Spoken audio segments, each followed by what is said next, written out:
ការងារថៅកែរបស់ខ្ញុំពេញមួយថ្ងៃនេះអ្នកទាំងអស់គ្នាបែរទៅបានកេះទេដូចសាឡាត់ក្រហមនេះជាដើមសិតតែប៉ាន់ចាក់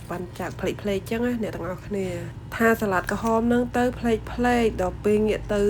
បន្លែកេះ2គីឡូវិញផ្លេកក៏មានសាឡាត់ក៏មានដែរដល់ពេលបន្លែផ្លេកច្រើនទៅតកែគាត់សេតតែម្ដងថាថៅកែសេតទៅមកជុំឯងុំកូនចៅបេះបន្លែចេះទៀតអ្នកទាំងអស់គ្នា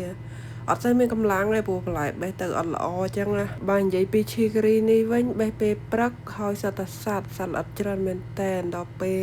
តកែបាញ់ថ្នាំអីក៏អត់ងាប់ដែរបើនិយាយពីថ្នាំវិញបាញ់រាល់ថ្ងៃអ្នកទាំងអស់គ្នា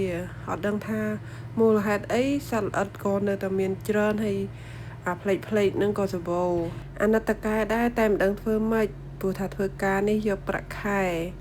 កេសបេនទៅបានមកជុំឯងុំបន្លែលក់ទៅថោកទៀតមិនដឹងថាកន្លែងបងប្អូនផ្សេងទៀតដូចកន្លែងតកែរបស់ខ្ញុំដែរអត់នោះទេរាល់ឆ្នាំអ្នកទាំងអស់គ្នាកន្លែងតកែខ្ញុំបន្លែអត់មានផ្លេកទេហើយឈានទីមូលនោះក៏អត់សូវមានដែរបើមានតែដង្កូវតែឆ្នាំនេះដង្កូវអត់សូវមានទេគឺមានសត្វល្អិតទូចមែនតើស៊ីបន្លែគាត់ឲ្យផ្លេកមិនដឹងថារកវិធីសាស្ត្រអីដើម្បីឲ្យបន្លែនឹងល្អវិញអត់មានតតែសោះតកែគាត់អស់តម្រេះរបស់គាត់ដែរនឹងអ្នកទាំងអស់គ្នាពីមុនទៅថាបេះសាឡាត់មានផ្លេកចង់បេះឈីការីវិញដល់ពេលថកែគាត់ឲ្យមកបេះឈីការីនេះមានសត្វម្ដងហើយឈីការីកំពុងបេះហ្នឹងមិនមែនមានតែសត្វមួយមុខទេអ្នកទាំងអស់គ្នាមានខ្លោចចុងមកបន្តិចទៀតបេះគួរដល់ម៉ោងសម្រាប់ញ៉ាំទឹកម្ដងកាមេរ៉ាមកគេគូតដាក់មកកាមេរ៉ាហើយមកសម្រាប់អីមើលបងនោះអីអត់មានសម្រាប់ទេនោះអូកូនចៅល្អមែនរបស់ថៃកែហើយនារីម្នាក់នោះអូគេទៅរកបេះផ្ទីនោះអេបើកផ្ទីគេអស់ហើយមកសម្រាប់គេឲ្យសម្រាប់គេមិនឲ្យទៅបើកផ្ទីណា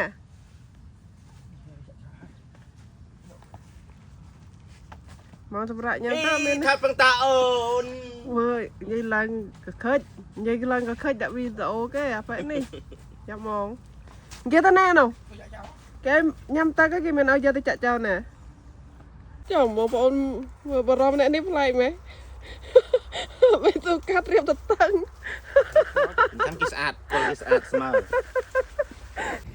ពេលព្រឹកហ្នឹងតកែគាត់ឲ្យបេះឈីការីហើយគាត់ឲ្យបេះស៊ូកាត់ហ្នឹងថែម10កេសទៀតព្រោះគេត្រូវការ10កេសបេះឲ្យដល់ម៉ោងសម្រាប់ពេលថ្ងៃត្រង់តែម្ដងហើយកន្លែងម្ដងត្រង់នេះគឺការងារពេលល្ងាចទេអ្នកទាំងអស់គ្នាការងារពេលល្ងាចហ្នឹងបេះសាឡាត់នេះបេះ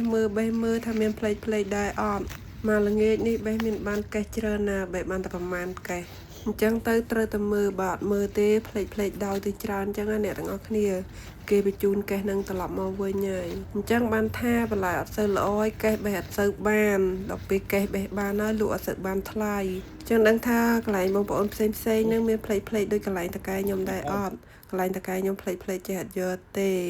វីដេអូក៏មានតែប៉ុណ្ណេះដែរអរគុណសម្រាប់ការចូលទស្សនាវីដេអូនេះជួបគ្នានៅវីដេអូក្រោយទៀតបាយ